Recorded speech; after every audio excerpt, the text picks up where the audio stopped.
On peut parfaitement faire des économies sur la dépense publique sans aller piocher dans les poches des Français. J'ai décidé que l'État allait porter plainte contre cette jeune femme pour dénonciation calomnieuse. Quand le garde des Sceaux convoque des témoins que nous avons entendus dans le cadre d'une commission d'enquête sous serment, cela s'appelle de la subornation de témoins. Fumer son joint, prendre son rail de coke, c'est partir à un trafic qui exploite les enfants, qui torture les personnes et qui crée des règlements de compte et qui finance le terrorisme. Et tant qu'il y aura des consommateurs, il y aura de la drogue.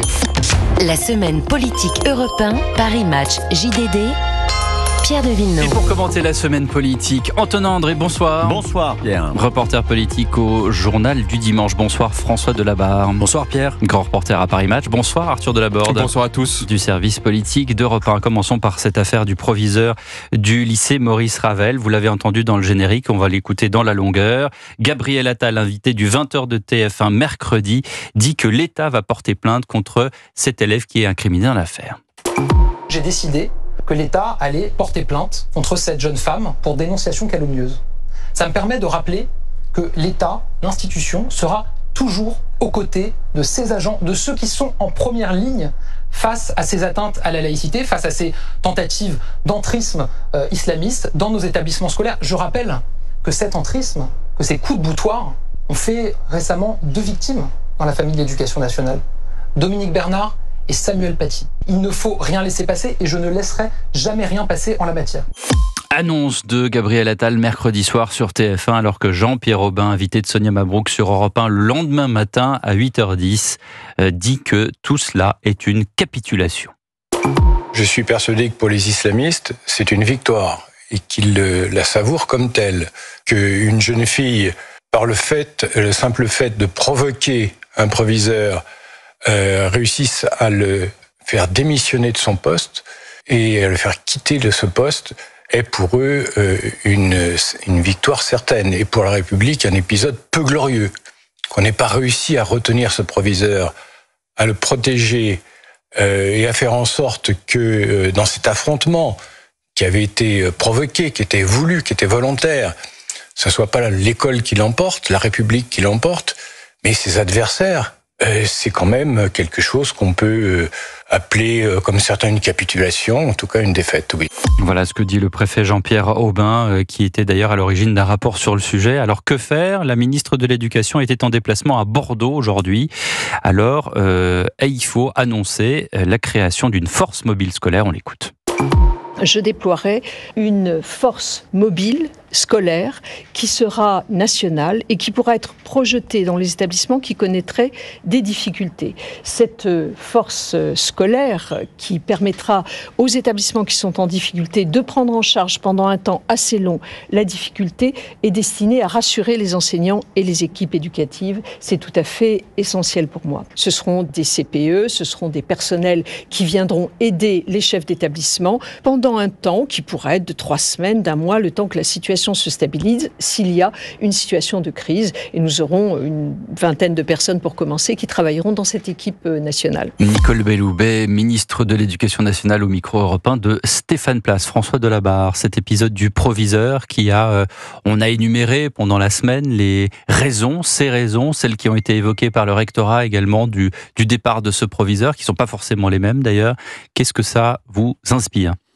Alors, par rapport à l'affaire Paty, il y a quand même un progrès, puisque l'affaire Paty, ça avait été traité avec une grande indifférence et on n'avait pas du tout pris en compte les menaces et c'était l'État avait quand même, il y avait un grave manquement de l'État et la sœur de Paty, Samuel Paty, avait donc voulu poursuivre devant le tribunal administratif l'État pour manquement à ses devoirs.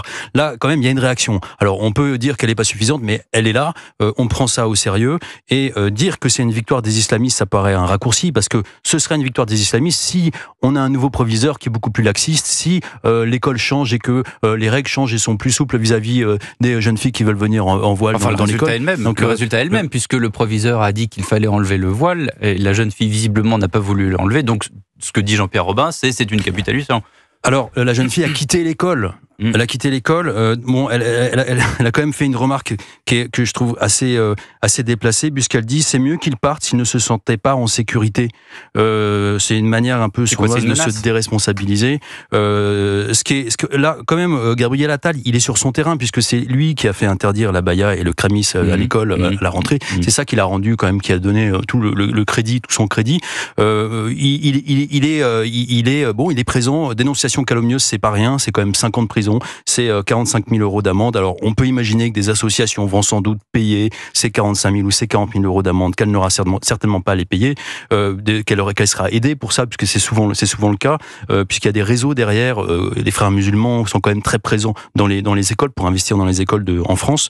Mais il y a quand même une réaction, donc ça va dans le bon sens. Antonin André. Pour reprendre ce que dit François, je souscris d'ailleurs à la plupart de ses propos. Il faut savoir ce qu'on veut, c'est-à-dire que on peut avoir un discours alarmiste en disant oh là là, c'est une capitulation.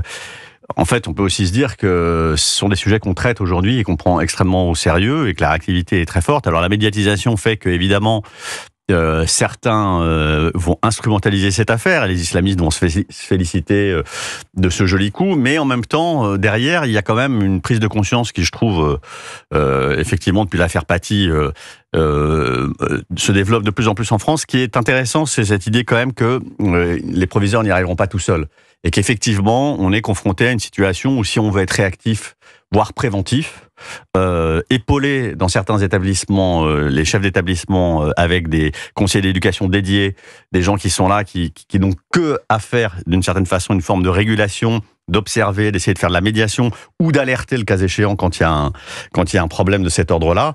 Je trouve ça plutôt satisfaisant. Ça veut dire que le gouvernement est attentif à ce problème et puis qu'il se bouge et puis que... Y compris pour cette annonce de Madame Belloubet sur la force mobile scolaire nationale. On va pas s'en plaindre. Je sais pas. On n'a pas vu. On va laisser le. Oui, on va laisser le temps. C'est ça le problème.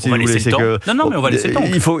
On est quand même un petit peu obligé il y a une initiative qui est prise. Il y a cette force mobile. On va voir comment ça marche. Si elle n'avait rien fait, rien dit, et qu'elle avait dit on attendra la prochaine, on aurait pu la critiquer. Là, attendons de voir ce que ça donne. Arthur Delaborde pour Europe 1. Alors sur cette force mobile, oui, c'est pareil, on va attendre de voir. Je crois que c'est 20 agents de l'éducation nationale qui vont composer cette force qui aura une aura nationale et qui se déplacera dès qu'il y aura des problèmes signalés. Sur le papier, j'attends de voir. S'il n'y en a qu'une, s'il n'y a qu'un groupe de 20 personnes et qui doivent se déplacer... Les 20 personnes ne vont pas se déplacer au même endroit. Au même endroit. L'idée, c'est d'avoir un volant, j'imagine. J'imagine. En tout cas, il y a des moyens débloqués. Après, Gabriel Attal, oui, il est sur une thématique qu'il a portée quand il était lui-même au ministère de l'Éducation nationale. Sur cette plainte qu'il a annoncée en grande pompe, là aussi je suis assez sceptique, puisque en réalité l'État, dans les circonstances actuelles, ne va pas directement porter plainte.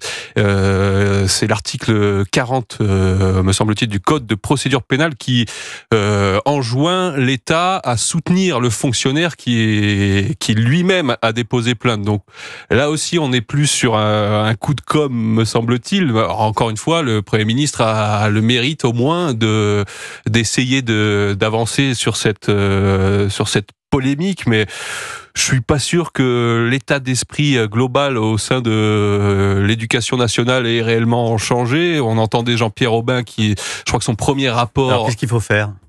Écoutez, ça c'est quand même aux décideurs politiques parce que les décideurs politiques portent trancher, mais c'est juste problème, ils portent plainte contre la jeune fille, ils organisent une force pour essayer de régler les problèmes. Vous dites c'est de la com' et ça suffit pas. Justement, il y en a un qui voit le verre à moitié vide et l'autre qui voit le verre à moitié plein. C'est le propre du débat. Mais quelle suggestion alors ? Qu'est-ce qu'il faudrait faire ? Je sais pas, mais on voit quand même que vous avez des suggestions. Il n'est pas politique. Vous connaissez le sketch des chiens. Vous connaissez le sketch des chiens. Vous êtes papa.